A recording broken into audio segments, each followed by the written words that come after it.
women can't last without men. They would last maybe a week, 2 weeks, and most women would be dead.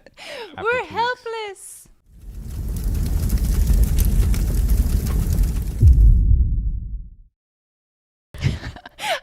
Whenever I was like, do we want to have an all-girls podcast? I'm thinking of topics. I'm like, why men suck. Why men suck? Sorry, Isaac. So I feel like this is like a pretty cool kind of segue into like what you were talking about, kind of based on You actually should parts of show what happened. Show her the clip. Yeah, Show me the clips. Yeah, clips. actually show her the clips of what had happened on Monday. So for our viewers, we're not perfect. You We're will people. know. We won't be posting the podcast, but what it there is are some without clips. men or women. I don't know. Talk shit on certain genders. Like, go fuck yourself. How were you created? Mm-hmm. With both. Hell yeah. Well, you're not going to have society without women, for sure. Or men. You'll last maybe another 100 years, and then we're all done. But then women can't last without men. They would last maybe a week, 2 weeks, and most women would be dead. after We're 2 weeks. helpless. Why Absolutely. 2 weeks? I will survive. I will hunt my Everything own that's food. the buildings that are run, the power grids, the water supply, all run by men. I feel like these are So- very intricate issues, but I feel like women would be able to figure it out just like men. Like, this is a stupid comparison, but if women disappeared, like, you men are going to have to figure out how to do your laundry and feed yourselves. Like, That has nothing to do with survival, though. It has everything to do with survival. Feeding yourself has everything to do with it. Okay. Literally. How does that not make there's another one. There's another one. Is it better? Yes, I agree that men do both equally work cringy. the majority of those jobs. Yes, 100%. And not a lot of women are in them, but they are in those trades. We would try to figure it out. It's not like we would sit in a corner and be like, whoa. That's not the argument, though. I know. Yeah. But you're saying that we would only last 2 weeks? Yes. It's a vacation. It would. I would. That's even being generous. 2 weeks. That's being generous. See, Think he of all the continues to say different that. things that hold society together, and all the problems that happen consistently on a daily basis. Like, immediately, you'd have to be like, okay, and then somebody has to figure out, okay, who's gonna do what, or the women. So anyways, did Molly tell you the meme or GIF that I messaged her last night?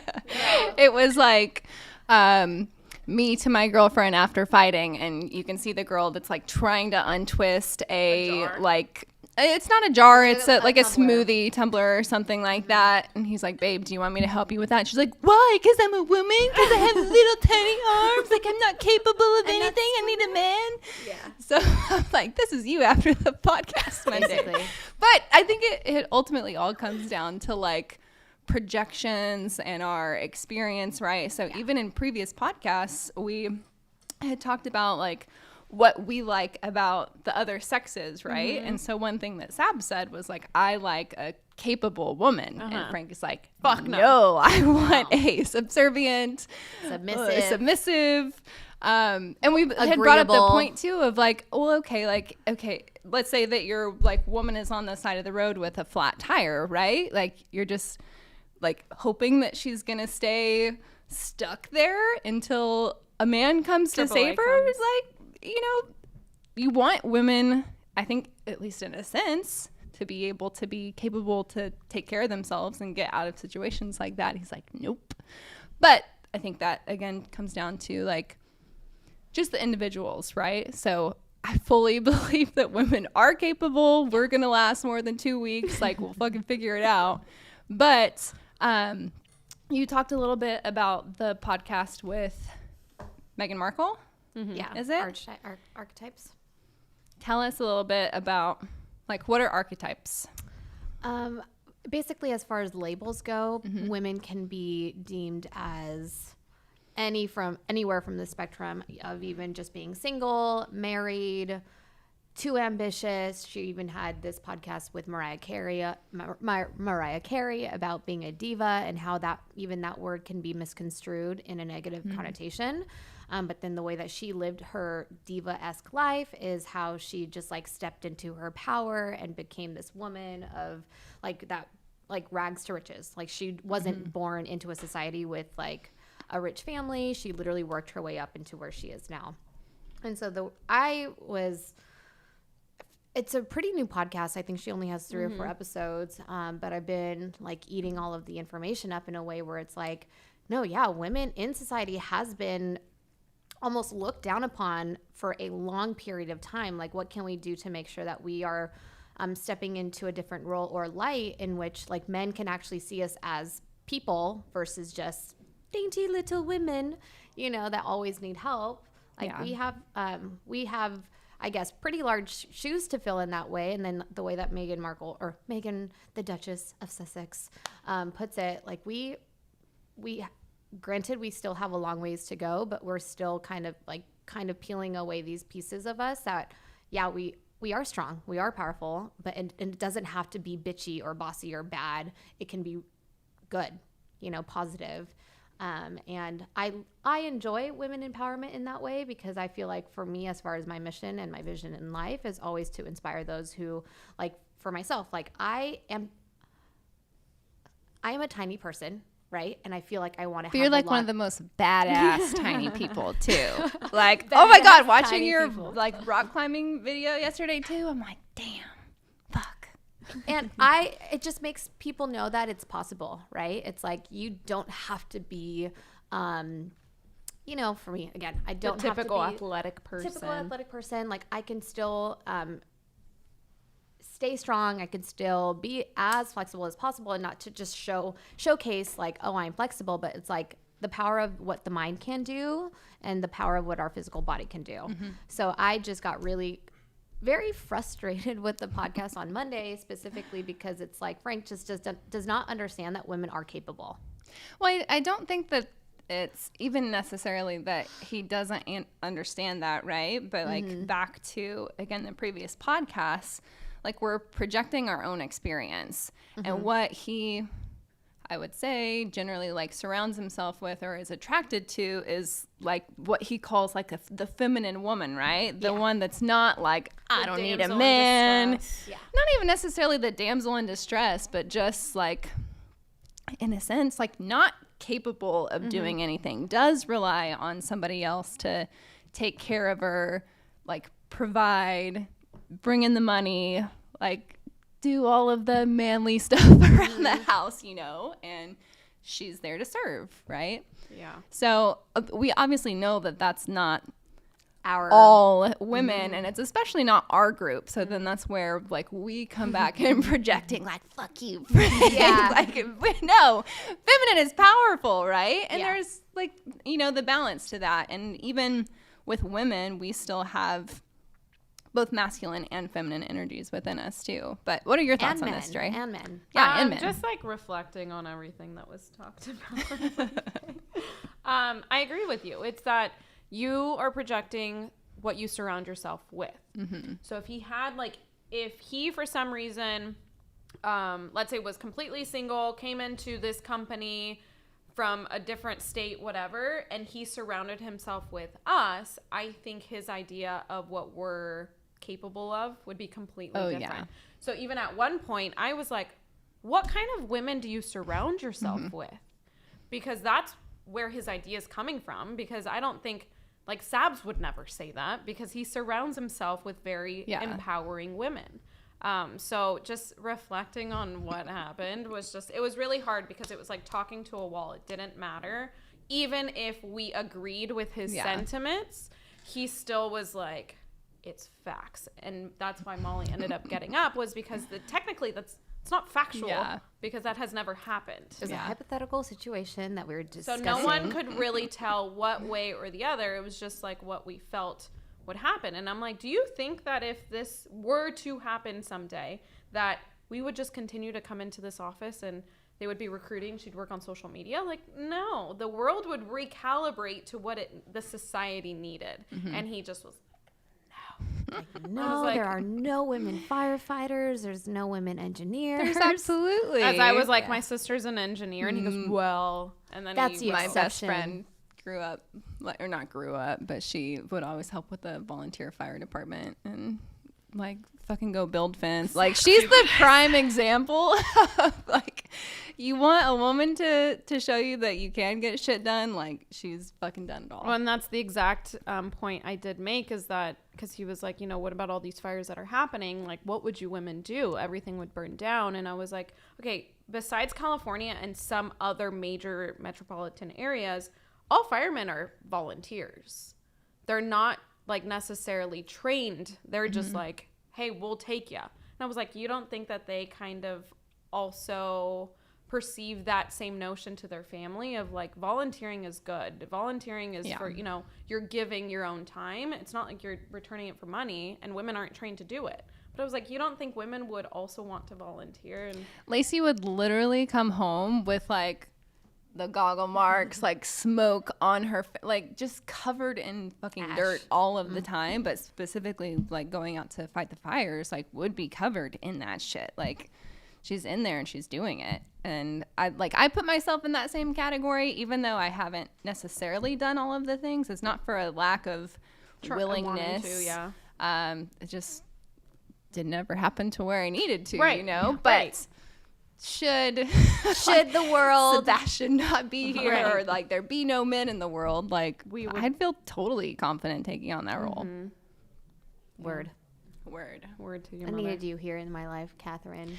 Part of it makes me think about too, so I've been having these little like demon thoughts in my head over the last week, and being an absolute like nightmare when it comes to certain things. I won't go into like depth about what it is, but it makes me think about, like, first of all, like kind of the point of what we're talking about, like what you've been exposed to, right? And like from childhood, like either traumas or various experiences, and how they shape your views in life.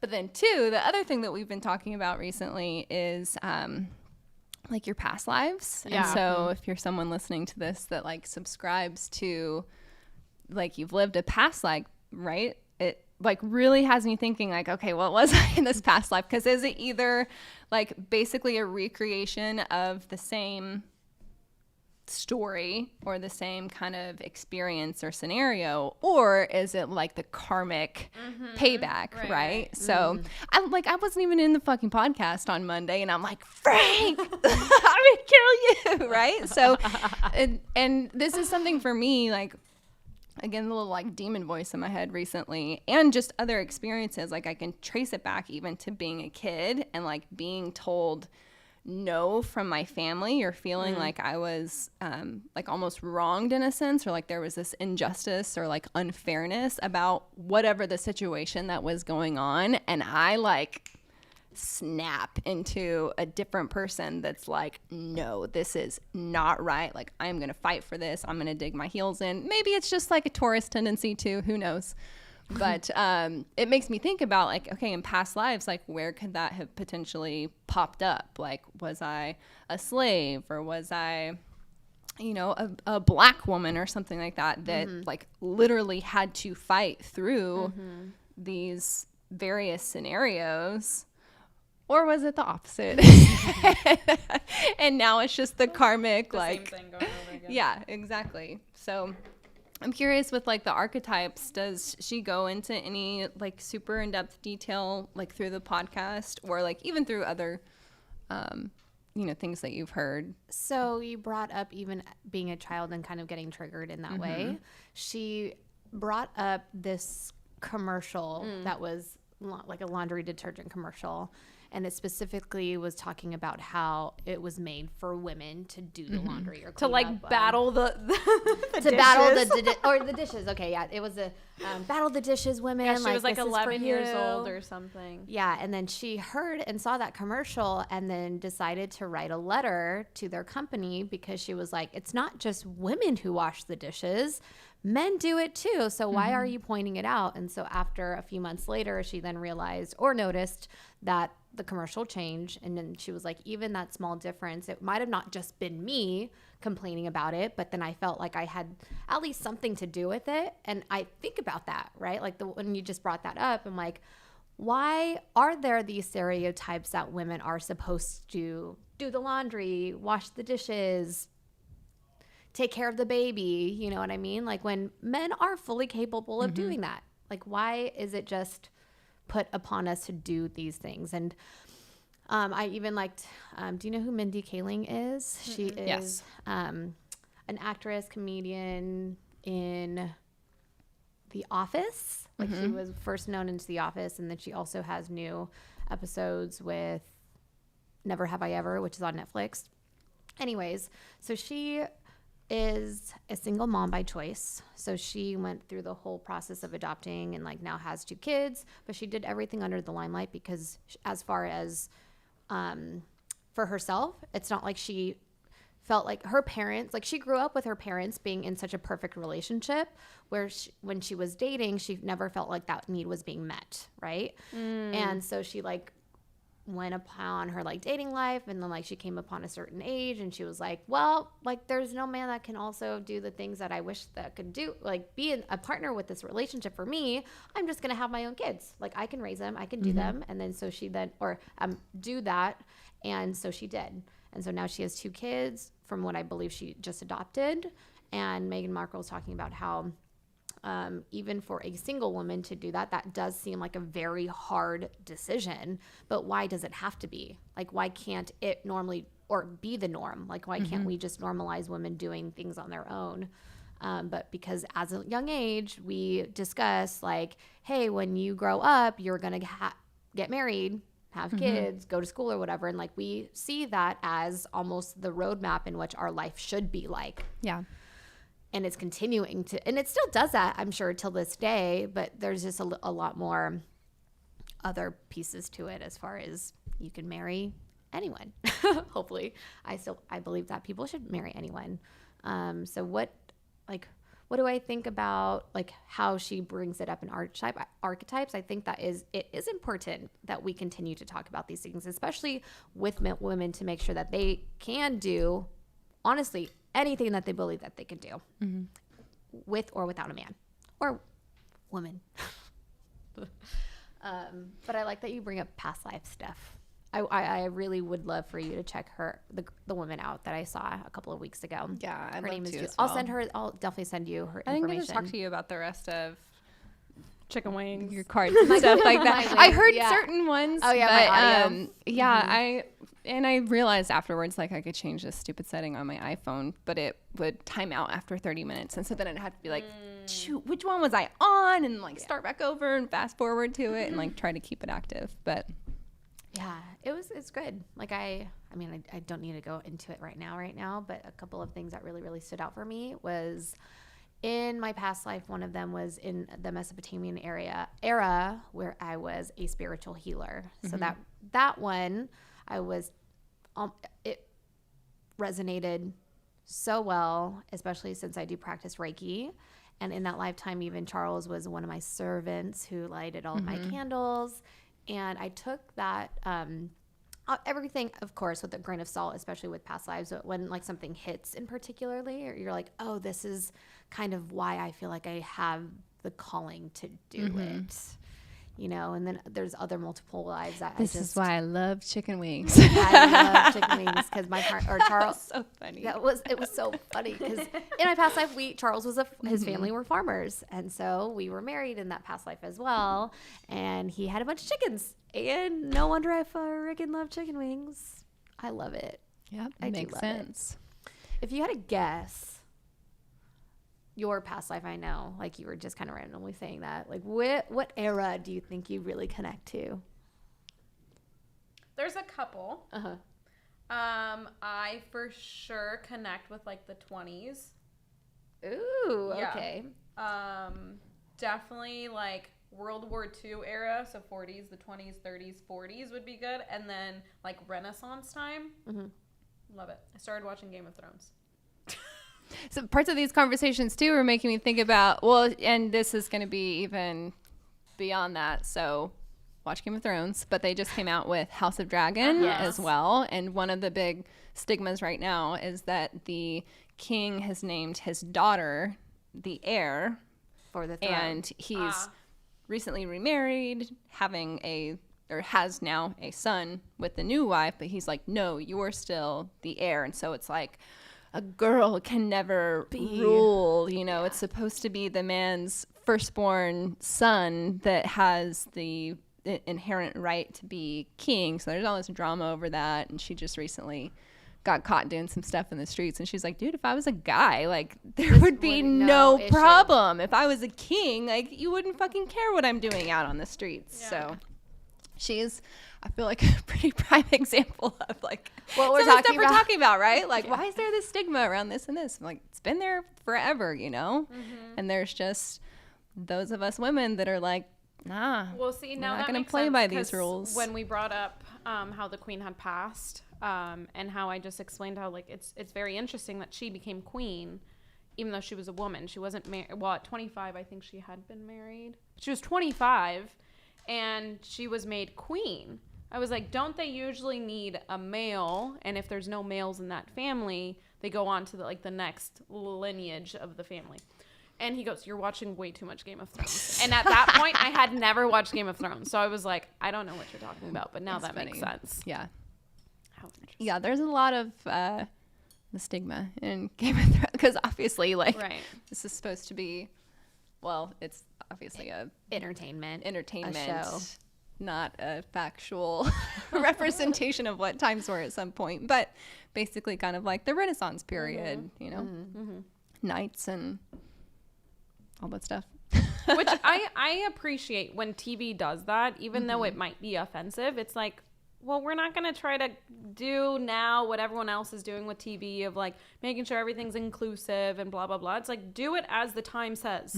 Don't change history, even though, yeah, like you said, it's not factual. It's Game of Thrones. But that time is factual. So, like, make it so. I don't like when things start to change and then you start to think, oh, history was different. And it's like, no, this is how we learn. This is how we know that times are different. Well, I think it's good too, like, just on the topic of women empowerment. Like, I feel like I've shared this in another podcast as well. Like, I don't necessarily consider myself a feminist or agree with all of the feminist movement things. But when you're able to, like, take a step back and actually look at what women in the past experienced and realize, like, ladies, our life is pretty sick as it is right now. Like, with everything that women had to experience in the past and actually fight for and get over, like, we get to vote now.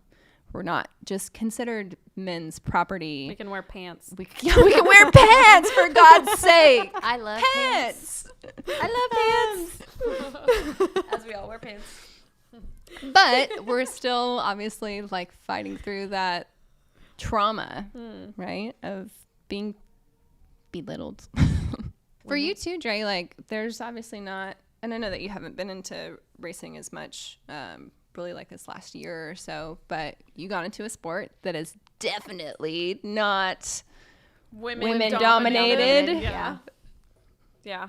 And The you experience were is like the cool. only women. We were the only Partnered like, women. women. So there's a lot of couples, married couples where, like, the husband will drive, wife will do the navigating, which that was super common. But it wasn't like permanent thing throughout the season. And so we were the only ones. And that's why they were like, wow, this is so crazy that our sponsors all wanted us on their teams, because then they can advertise that of, like, the two women. So you actually had a lot of support, it sounds like, especially from the sponsors. Like, it was great, because even, like, before races, we would do IVs and they would give us, 50% off because you're a women team. And I was like, that's rad, but it was also a woman-owned business, so that's besides the point. But besides that, they don't treat you any different, which is exactly how it should be. You don't get any advantages just because, oh, it's a woman, like, let them go by, or, like, don't hit the car because it's women on, like, we don't have a sticker that says women on board, So I appreciated that, because everyone treats you the exact same, whether they see you at tech while you're walking around with the car and they're like, yeah, that's the women team. They obviously try to, like, help you out in certain ways. We were super new. I know a lot of girls that have been doing this since they were little, and they're treated just the same because they're just as badass as the men. Yeah. Some of them will get first place and beat the guys. And that's, I think, the greatest thing, that there is no advantages. There's no disadvantages. It's everyone treats you the exact same.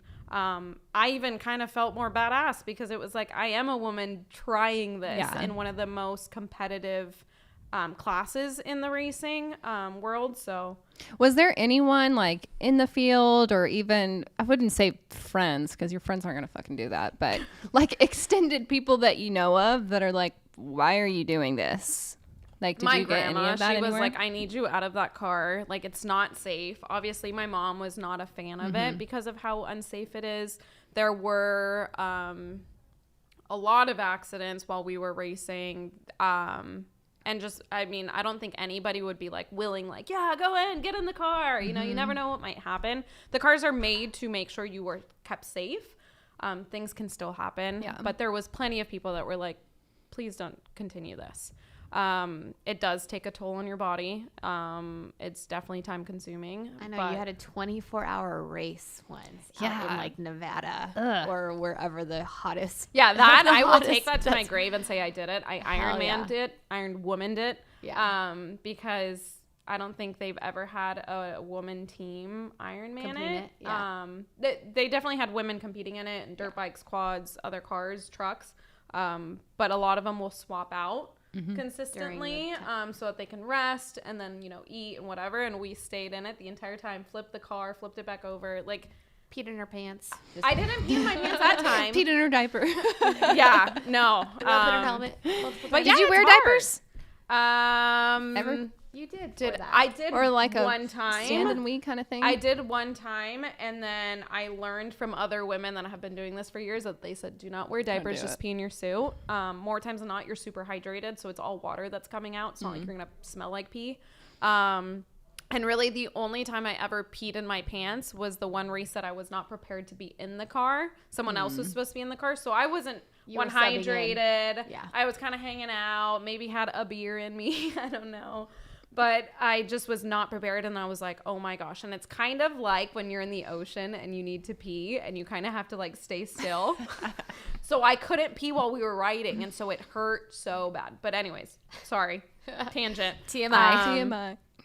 But yeah, it's rough. Like, it's not a easy sport by no fucking means, no matter if you're a guy or a girl. Yeah.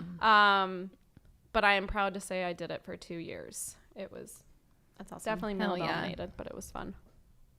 That was cool. I remembered even your live cam that you had. I don't know which race it was for, yeah. but you can basically see the number of like whatever your car number was, and then you just see them like kind of going around the little map. It wasn't like a live footage, but it was just like That was the Tracker. 24-hour one. Yeah. I'm like, that oh my was- god, Dre, that's crazy. Yeah, it's fun. It's hard. It's scary for frickin' sure.